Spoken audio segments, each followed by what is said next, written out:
everyone, Chris here from TD Motion. I have a Sniper 2 EFI system with the fuel system included, and I'm just going to talk about some of the differences from the earlier system.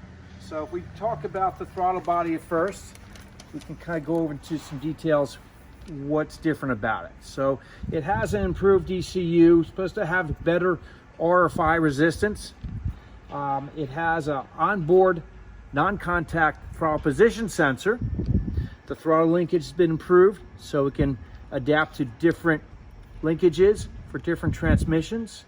And what's cool about this is now that you don't need an external harness, transmission harness, for at least for the 4-speed transmissions. At least specifically for, let's say for the Fords, the 4R70W, the AOD, you could hook this all up without having an external hookup here. This has an integral fuel line. Prior to this, it had a braided line coming off of it there, so a little more tendency to leak. So they've isolated that and made that more integral. You have the option. This has, you're not going to be able to see everything here, but this has a 3.5-inch display. You also have the option of going the 5-inch display. So a lot of people do that as well. Still a critical part of the Sniper system is the oxygen sensor. So you got to have the oxygen sensor in there in order to get the good reading so they can talk to each other.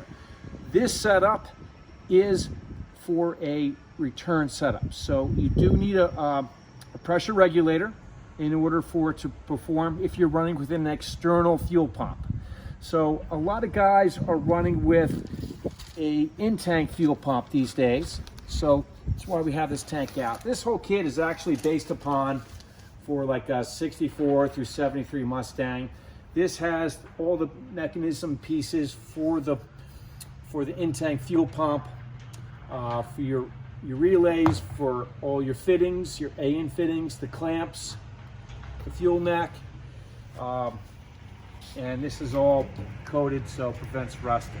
So in this case, you're not going to need the regulator because it's going to have the in-tank pump and the built-in pressure regulator. So it's a really nice setup. It's definitely going to make the job easier. And another thing that's not listed here is there's a PDM. PDM with that is going to make work for that's the power distributing module. So the module itself will allow you to plug in all the harnesses so they all can meet in one place. It makes for a cleaner setup. So it still has everything that you need. This is a whole kit, again, for doing a swap from a carburetor over to EFI. So you'll have everything from the fuel lines, the fittings, all the harnesses, the sensors, the gaskets, and the instructions. The quick startup instructions are here. You'll follow them closely, and it's going to go pretty nicely for you here. This system is only going to be as good as the health of the engine. So if you have an issue with your motor, make sure you address that first before you move forward with setting up this EFI system. So it's all available through tdmotion.com, and please subscribe to our page. Thanks.